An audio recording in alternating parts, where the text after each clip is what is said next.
Transporte de fármacos através das membranas. Elas são constituídas por fosfolipídios, proteínas, colesterol e carboidratos. Fosfolipídios em forma de bicamada e dão fluidez. Colesterol, rigidez e impermeabilidade. Os músculos têm mais e as estatinas podem causar rabdomiólise por causa disso. As hemácias e hepatócitos têm menos, por isso as hemácias rompem facilmente. Condição para que esses fármacos sejam absorvidos, sejam transportados. O fármaco tem que ser solúvel, então passível de ser arrastado por água. A absorção, ela acontece de forma diferente quando é solução, comprimido, emulsão, e a gente vai ver isso mais pra frente. E a insulina é um exemplo de diferentes absorções, diferente absorção. A regular e a NPH. A NPH é mais demorada. Sobre as formas de transporte. Difusão, pode ser simples e facilitada. Simples quando o fármaco é lipossolúvel e tem baixo peso molecular. Pode ser livre ou por meio de um canal iônico, como o lítio. Tem uma fórmula para isso, que é essa aqui. Taxa de transporte. Então, é uma fórmula de proporcionalidade. Como que essas variáveis influenciam na taxa de transporte? Não é esse símbolo, mas eu coloquei para lembrar, que é o gradiente de concentração. A área, por exemplo, o intestino tem uma área maior do que o estômago. Permeabilidade, a membrana com colesterol é mais impermeável. E espessura. Por exemplo, o estômago tem muito muco, ele é muito espesso. Agora, difusão facilitada. Tem a passiva e a ativa. Ambas hidrossolúvel, utiliza uma proteína que facilita esse transporte, então a afinidade com o transportador pode saturar essa proteína. Passiva, a favor do gradiente de concentração. Ativa, é dividida em primária e secundária. Então, transporte primário tem gasto de ATP e secundária pode ser sim-porte ou antiporte. Mesmo lado, lados diferentes. Tem gasto de ATP nos dois. A diferença desse ATP aqui é que é uma hidrólise. Hidrólise de ATP. Mas os dois gastam energia. Certo. Transportadores. Começando aqui, os carreadores de soluto, que tem duplo sentido no gradiente. Então, tanto a favor quanto contra. Ou até o transportador de ânions orgânicos, na excreção, principalmente, nos rins. Então, aí aqui eu deixei duas associações, uma positiva e uma negativa.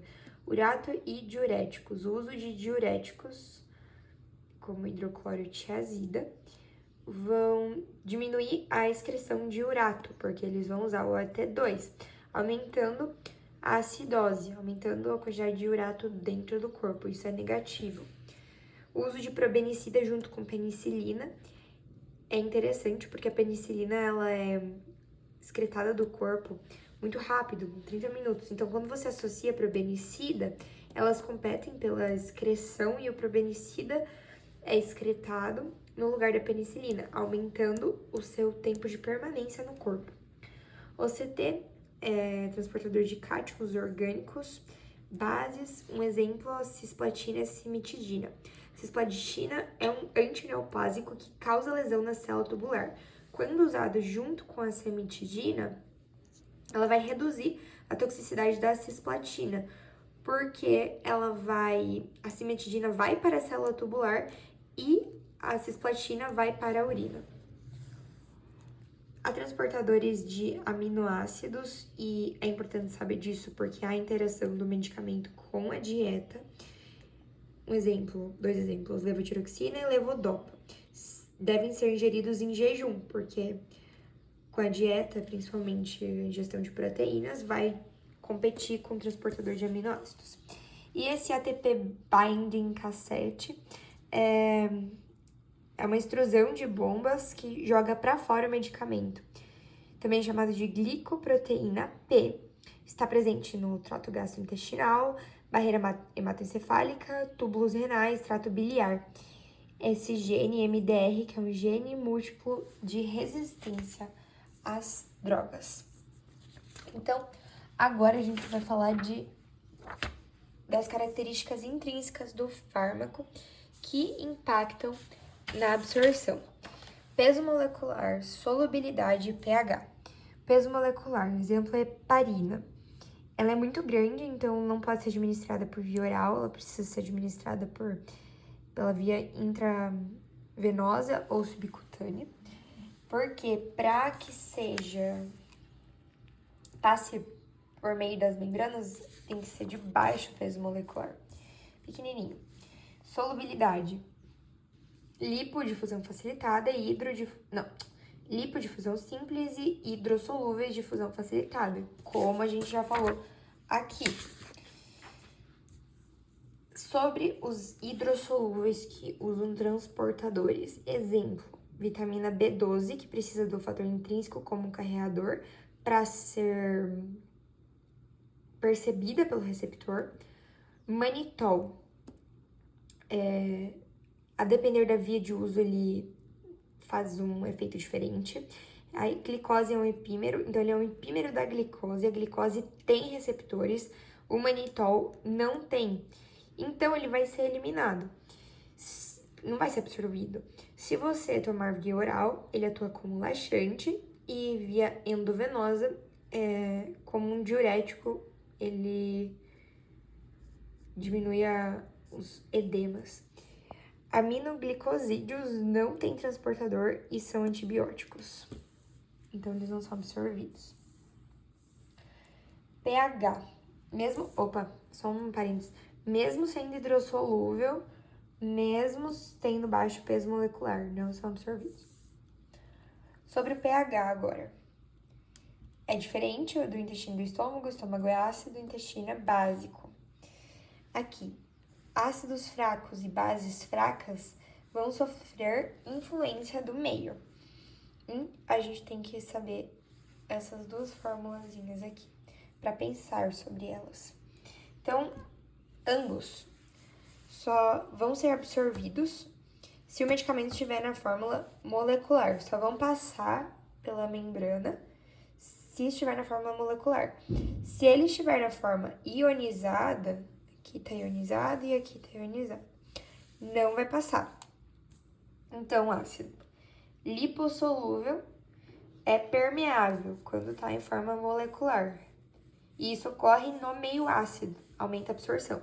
Então, no meio ácido, eu já até tinha riscado aqui.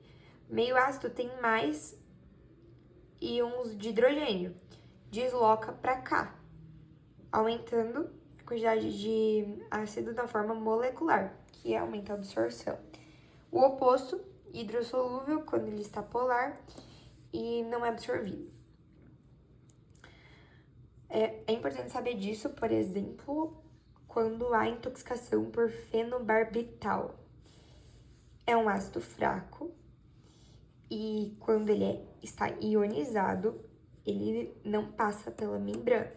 Então, o seu intuito é eliminar o fenobarbital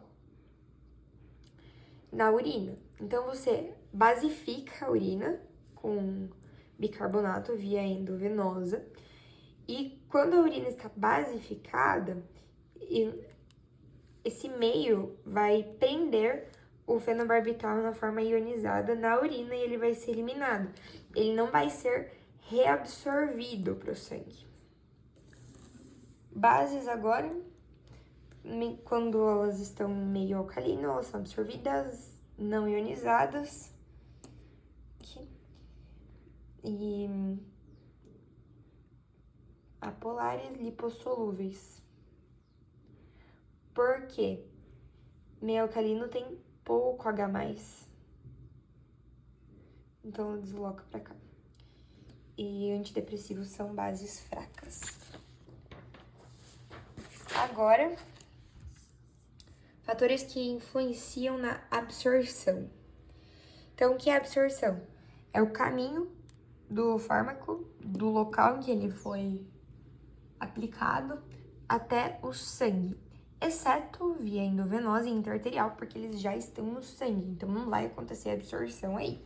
Características físico-químicas, a gente acabou de falar, que são peso molecular, solubilidade e pH. Forma farmacêutica.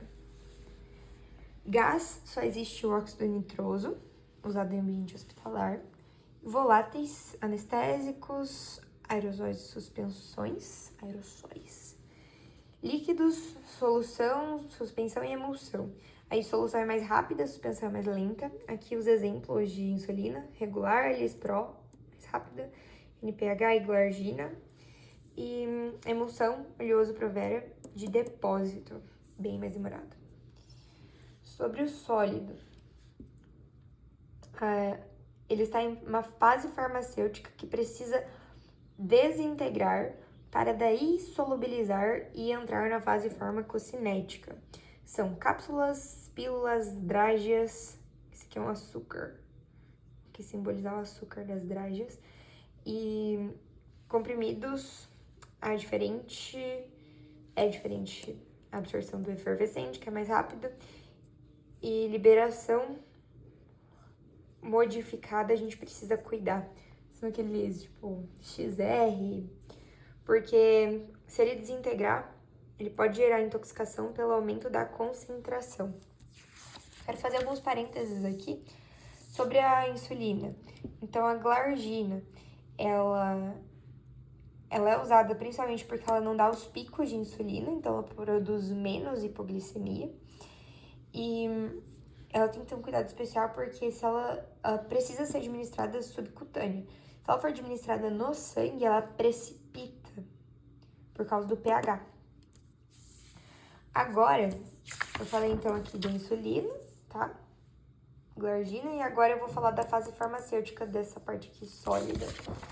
Que você administra a dose e quando está em fase farmacêutica, ele precisa desintegrar para daí dissolver e entrar na fase farmacocinética. Aqui vai dizer quanto está disponível para absorção, depois dessa desintegração. Então, a primeira biodisponibilidade, chamada farmacêutica. Vai passar pela fase farmacocinética, que daí é absorção, distribuição, metabolismo e excreção. Mas, antes, aqui, farmacocinética é o que o corpo faz com a droga. E o que a droga faz com o corpo é quanto está disponível para a ação. Aqui é a biodisponibilidade farmacocinética. Então, fase farmacocinética, o fármaco vai ser percebido pelo receptor e gerar os seus efeitos.